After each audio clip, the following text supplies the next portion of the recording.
สบายดีพี่น้องมาเบิ่งคนดวงดีเนาะสะออนข้าเจ้าเนาะวันที่1ที่ผ่านมาพี่น้องเพิ่นถือ12 ล้านแล้วเพิ่นบอกว่าสิให้เจ้านาย2 ล้านนะพี่น้องอันเด็กข่อยก็ซื้อคือกันข่อยซื้อแต่89พี่น้องนั่นใดจังมาออก98คือบ่เป็นให้ข่อยแน่นี่นะงวดนี้เพิ่นว่ารับวงในได้มาแล้วพี่น้องอะไรยังวะรับวงในรัฐบาลเนาะเพิ่นว่าเดสุพี่น้องจ๋า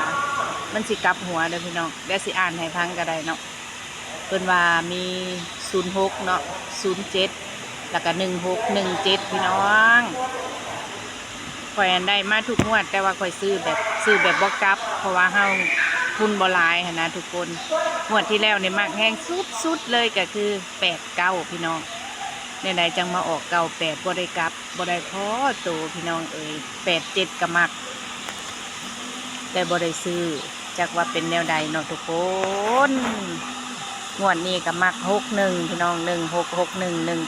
16611991ลองเบิ่งเด้อทุกคนข่อยมักตัวใดแล้วมันออกตัวนั้นแต่ส่วนหลายมันสิออกตัวกลับพี่น้องเอ้ย